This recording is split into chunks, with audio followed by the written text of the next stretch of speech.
আসসালামু আলাইকুম। মোর্শেদ শোভন স্বাগত জানাচ্ছি এনটিভির মধ্যরাতের খবরে। ক্রাউন সিমেন্ট শিরোনাম দেখছিলেন, এবারে পুরো খবর। রাত পেরুলেই নতুন বাংলা বছর 1433।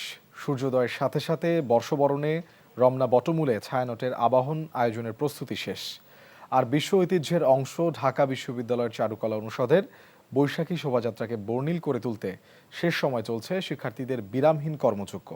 মোহাম্মদ জালাল উদ্দিনের ক্যামেরায় বর্ষবরণের প্রস্তুতি তুলে ধরেছেন HM মেহেদী হাসান।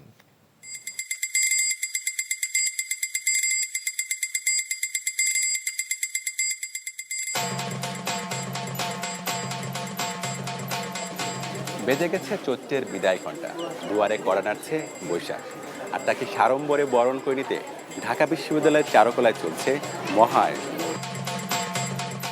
অধরা বিশ্ব ঐতিহ্যের স্বীকৃতি পাওয়া বৈশাখী শোভাযাত্রাকে বর্ণিল করে তুলতে বরাবরের মতো এবারও থাকছে চিরায়ত বাংলার কৃষ্টি, সংস্কৃতি আর ঐতিহ্যের সাথে সমকালকে তুলে ধরার নানা মোটিভ।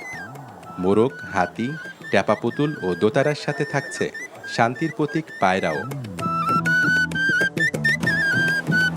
শুধু মোটিভ নয়, রাজা রানী সহ দেশীয় পশু পাখির নানা আকৃতির এমন বিচিত্র রঙের মুখোশ ঠাঁই করে নেবে এবারে শোভাযাত্রা।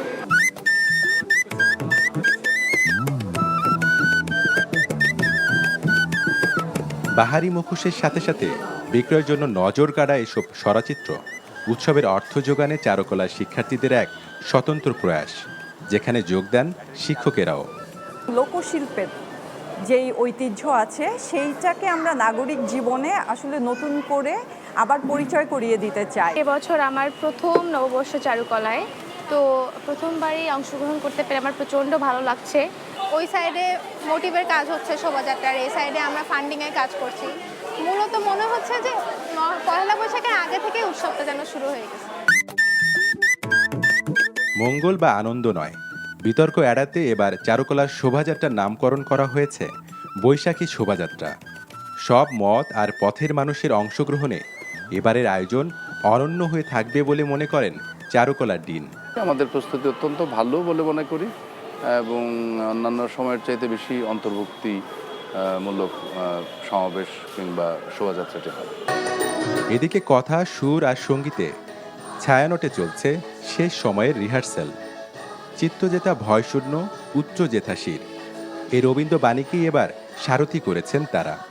প্রত্যেকবার হয় আমাদের বাজনা থাকে অথবা কোনো রাগাশ্রয়ী, এবার একটি রাগাশ্রয়ী গান দিয়ে শুরু হবে। তারপর যথারীতি সকালের কথা, আলোর কথা।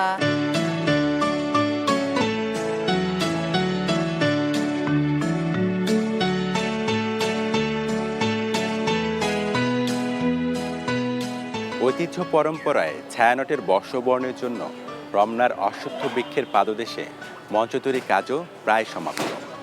নববর্ষের সূর্যোদয়ের সাথে সাথে এ আবাহনে সামিল হবে নিখাত বাংলা ও বাঙালি সংস্কৃতি প্রেমীরা। এখন কেবল অপেক্ষার প্রহর গোনা। HM মেহেদী হাসান, NTV নিউজ, ঢাকা। বাংলা নববর্ষ উপলক্ষে দেশবাসী সহ বিশ্বের সব বাংলা ভাষাভাষী মানুষকে শুভেচ্ছা জানিয়েছেন প্রধানমন্ত্রী তারেক রহমান। নিজ ফেসবুকে দেয়া পোস্টে বিএনপি চেয়ারম্যান বিশ্বের নানা সংকট ও সংঘাতের কথা তুলে ধরে শান্তি, সহমর্মিতা ও পারস্পরিক শ্রদ্ধাবোধের চর্চা আরও জরুরি বলে মনে করেন। নতুন বছরে যার যার ধর্মীয় ও সামাজিক মূল্যবোধ এবং সংস্কৃতির অন্তর্নিহিত সহনশীলতা, উদারতা ও সম্প্রীতির চর্চা গণতন্ত্রকে আরও শক্তিশালী করবে বলে প্রত্যাশা করেন প্রধানমন্ত্রী। জনগণের কল্যাণে নেয়া বিএনপি সরকারের নানা উদ্যোগের কথাও উঠে আসে তার পোস্টে। নতুন বছরের শুভক্ষণে সংকীর্ণতা ও স্বার্থপরতার ঊর্ধ্বে উঠে মানব কল্যাণের পথ অনুসরণ করার আহ্বান জানান তারেক রহমান। বিএনপি সরকার জুলাই চেতনার বিরুদ্ধে অবস্থান নিয়েছে অভিযোগ করে জনগণকে সাথে নিয়ে শিগগিরই জুলাই সংস্কার বাস্তবায়নে আন্দোলনে নামার হুঁশিয়ারি দিয়েছেন বিরোধী দলীয় নেতা ও জামায়াত আমির ডাক্তার শফিকুর রহমান। সোমবার সকালে রাজধানীর কাকরাইলে আইডিবি ভবনে 11 দলীয় ঐক্য আয়োজিত গণভোটের রায়ের বিরুদ্ধে সরকার সংকটের মুখোমুখি দেশ শীর্ষক সেমিনারে প্রধান অতিথির বক্তব্যে এসব কথা বলেন তিনি। বলেন, কেবল ক্ষমতার পালাবদলের জন্য জুলাই আসেনি, হাজারো মানুষ জীবন দেয়নি। আর বিশেষ অতিথির বক্তব্যে বিরোধী দলীয় চিফ হুইপ নাহিদ ইসলাম অভিযোগ করেন, বিএনপি গণভোটের রায়কে বৃদ্ধাঙ্গুলি দেখিয়ে জাতীয় ঐক্যকে নষ্ট করছে, যার পরিণতিও তাদের ভোগ করতে হবে। তারা সকলে কথার বরখেলাপ করেছেন।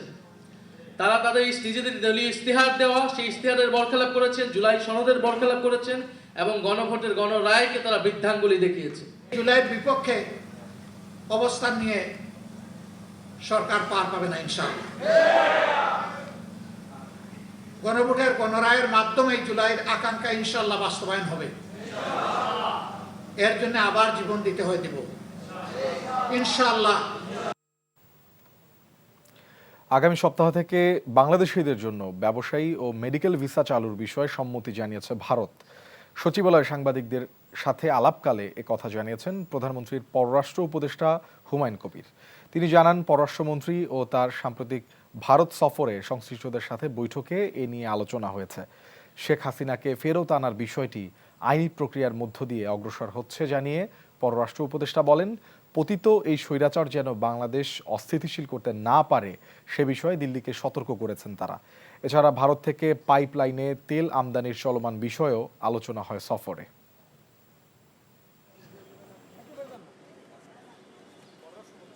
হাসিনার ব্যাপারে জুডিশিয়াল প্রসেসের মাধ্যমেই আমরা এঙ্গেজ করব এবং we have asked for return. কেন এখানে তার অনেক কেসিস পেন্ডিং আছে, শুধুমাত্র একটাতে সেন্টেন্স টু ডেথ, আরও বোধহয় কয়েকটা রয়েছে যেখানে মানুষ হত্যা থেকে লাগাইয়া দেশের লুটপাট করা লাগাইয়া there is so many. Bank resolution অধ্যাদেশ পাশ হওয়ার পেছনে শুধু সরকার নয়, বড় কোনো লেনদেনও থাকতে পারে বলে সন্দেহ প্রকাশ করেছেন জামায়াতে ইসলামীর কর্মপরিষদ সদস্য ও সিনিয়র আইনজীবী শিশির মনির। বলেন, এই রেজুলেশন পাশের মাধ্যমে লুটপাটকারীদের হাতেই ব্যাংক ফিরিয়ে দেয়া হচ্ছে। সোমবার বিকেলে মগবাজারে দলটির কেন্দ্রীয় কার্যালয়ে জরুরি সংবাদ সম্মেলনে সব অভিযোগ করেন তিনি।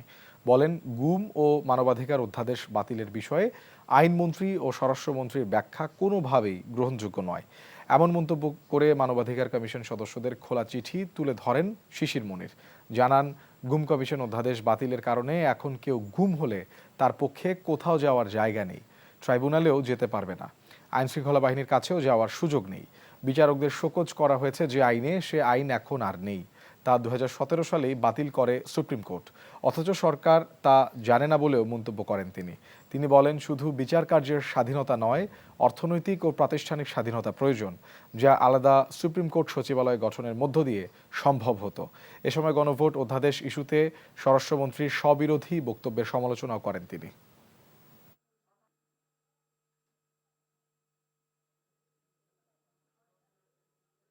এই ব্যাংক রেজলিউশন অধ্যাদেশটা বাতিল করার পিছনে শুধুমাত্র সরকার জড়িত না, এইটার পিছনে বড় ধরনের ফাইন্যান্সিয়াল ট্রানজ্যাকশন জড়িত। আন্তর্জাতিক অপরাধ ট্রাইব্যুনালের আইন আর গুম কমিশনের আইন দুইটার মধ্যে ম্যাচিং হয়ে যায়। তারা জবাব দিয়ে বলছেন, no, it is not true, it is not correct. সুতরাং মাননীয় আইনমন্ত্রী এবং হোম মিনিস্টার যে ব্যাখ্যা দিয়েছেন এটি কোনোভাবেই গ্রহণযোগ্য না। আজকে একজন লোককে গুম করে নিয়ে যাওয়া হোক, যাবে কোথায়? কার কাছে বিচার দিবে? আপনি পুলিশের কাছে যাবেন, পুলিশ বলবে আমাদের তদন্ত করার আইন নেই। মানবাধিকার কমিশনের কাছে যাইতে পারবেন না। ওইদিকে ট্রাইব্যুনালের কাছে যাবেন, ট্রাইব্যুনাল বলবে এটা ওয়াইড স্প্রেড সিস্টেমেটিক না, এই জন্য আমার জুরিসডিকশনের মধ্যে পড়ে না। দেশের মানুষের চিন্তা ও আদর্শের পার্থক্য থাকলেও সকলের মধ্যে ঐক্য ধরে রাখার আহ্বান জানিয়েছেন সংস্কৃতি মন্ত্রী নিতাই রায়চৌধুরী। তিনি বলেন, দেশকে এগিয়ে নিতে বিভাজন নয়, প্রয়োজন সব জাতিগোষ্ঠীর ঐক্য। রাজধানী শাহবাগে জাতীয় জাদুঘরে চৈত্র সংক্রান্তি ও বর্ষবরণের সাংস্কৃতিক অনুষ্ঠানে এসব কথা বলেন মন্ত্রী। তিনি আরও বলেন, পহেলা বৈশাখ এদেশের সংস্কৃতির চিরায়ত উৎসব। একই অনুষ্ঠানে ভারতীয় হাইকমিশনার প্রণয় ভার্মা বলেন, পহেলা বৈশাখের মাধ্যমে দুই দেশের মানুষের পারস্পরিক সম্প্রীতি ও শ্রদ্ধাবোধ আরও শক্তিশালী হবে।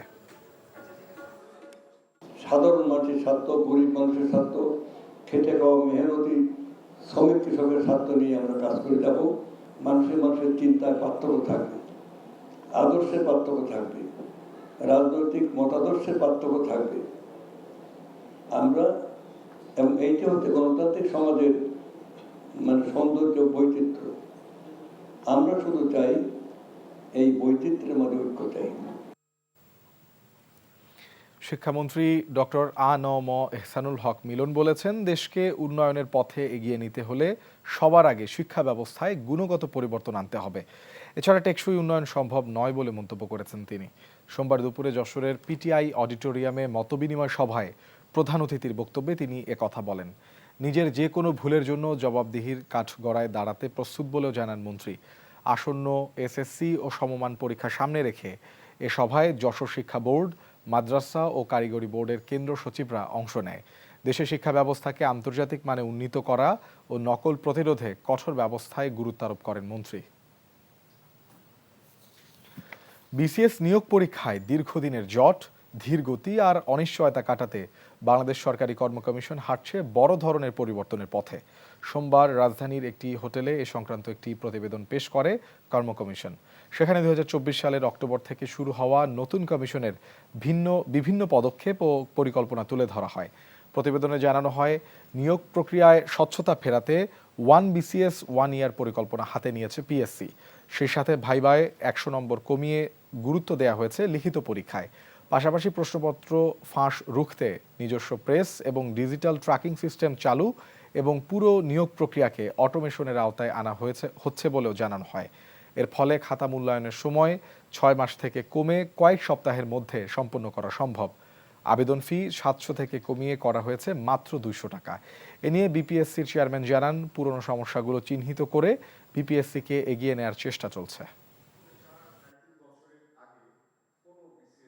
যে অটোনমিটা সংবিধানে বলা আছে সেগুলো আসলে কখনোই আমরা পাইনি। সে অর্থে ফিনান্সিয়াল অটোনমিটা আমাদেরকে খুব মারাত্মকভাবে আমাদের কর্মকাণ্ডকে গতিশীল রাখার কাজে অনেক সময় বাধা দেয়। আমার কাছে যেটা মনে হয় যে আমাদের ফিনান্সিয়াল অটোনমিটা খুবই গুরুত্বপূর্ণ। আমাদের এই বিষয়ে এই সহায়তাটুকু আমাদেরকে পেতে হবে যদি যে কাজগুলো আমরা করছি সেগুলোকে ইনস্টিটিউশনালাইজ করতে হয়। এই ছিল মধ্যরাতের খবরে। এই খবরে ভিডিও সহ আপডেট জানতে ভিজিট করুন এনটিভি অনলাইন www.ntvbd.com। এছাড়াও এনটিভির জনপ্রিয় সব অনুষ্ঠান ও খবরের আপডেট জানতে ভিজিট করুন আমাদের ইউটিউব ও ভেরিফাইড ফেসবুক পেজ। ধন্যবাদ সবাইকে। শুভরাত্রি।